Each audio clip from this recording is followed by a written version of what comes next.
حضرت عبداللہ ابن عباس رضی اللہ تعالیٰ عنہ سے مروی ایک روایت ہے، میں ایک دن حضور کے پیچھے بیٹھا ہوا تھا، سواری میں حضور کا ردیف تھا، تو حضور نے فرمایا اے بیٹے، اے لڑکے، میں تجھے کچھ کلمات سکھاتا ہوں، تو اللہ کے حقوق کا خیال رکھ تو وہ تیری حفاظت فرمائے گا، تو اللہ تعالیٰ جل شانہ کے احکام کی حفاظت کر تو اسے اپنے سامنے پائے گا۔ اذا سألت فاسأل اللہ، جب سوال کرے تو اللہ سے ہی سوال کرے، اللہ سے مانگنے کا مزاج پیدا کر لے کہ فرمایا تمہارے جوتے کا تسمہ بھی ٹوٹ جائے تو وہ بھی اللہ سے مانگو۔ ضرور بازار میں جاؤ دکاندار سے، لیکن حقیقی طلب اللہ سے ہونی چاہیے، بات بات پہ اللہ سے سوال کرو، بڑی سے بڑی چیز بھی اس سے مانگو، چھوٹی سے چھوٹی چیز بھی اسی سے طلب کرو۔ ہماری ساری ضرورتوں کا کفیل ہمارا رب، ہمارا مالک ہے۔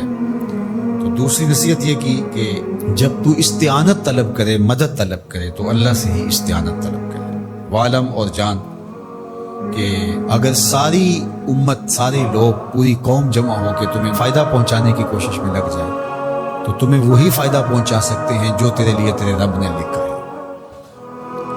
اور فرمایا وَإِنِ اجْتَمَعُوا عَلَىٰ أَن يَضُرُّوكَ بِشَيْءٍ، اور اگر تمہیں نقصان پہنچانے کے درپے ہو جائے، لَمْ يَضُرُّوكَ إِلَّا بِشَيْءٍ قَدْ كَتَبَهُ اللَّهُ عَلَيْكَ، تو تجھے صرف وہی نقصان پہنچا سکتے ہیں جو اللہ نے تیرے لیے لکھا ہے۔ سارا زمانہ بھی مخالف ہو جائے، تیرا کچھ نہیں بگاڑ سکتا۔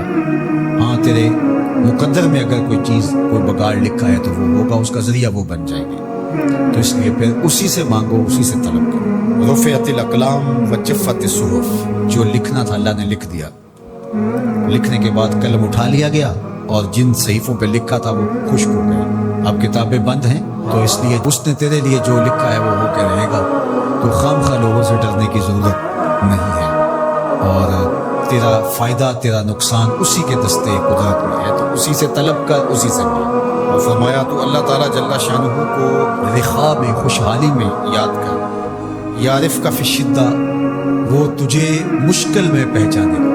یعنی جو شخص خوشحالی کے دور میں اس کے پاس دولت ہے، صحت ہے، تو اللہ تعالیٰ کو فراموش نہیں کرتا، اللہ اس کی بدحالی کے زمانے میں اس کو فراموش نہیں کرتا۔ وعلم اور جان ان النصر مع الصبر، کہ جو مدد ہے وہ صبر کے ساتھ آتی ہے۔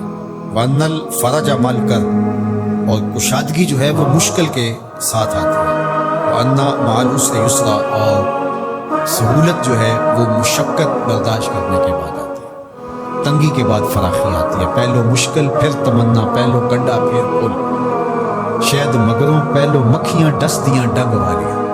تو یہ سب ہوتا ہے، مشکلات، تکلیفیں، آلام، مصائب، ان سب سے گزر کر کے آسانیاں آتی ہیں۔ خود حضور کی زندگی دیکھ لیجئے، مدنی زندگی، مکی زندگی کے گزرنے کے بعد، طائف کے مراحل کو طے کرنے کے بعد آتی ہے۔ تو ہم ڈائریکٹ اگر چاہیں مکی زندگی کو اختیار کیے بغیر اور طائف کی مشکلات اور سنگلاخ راستوں سے گزرے بغیر مدنی برکتیں حاصل کرنا، تو وہ نہیں پا سکتے۔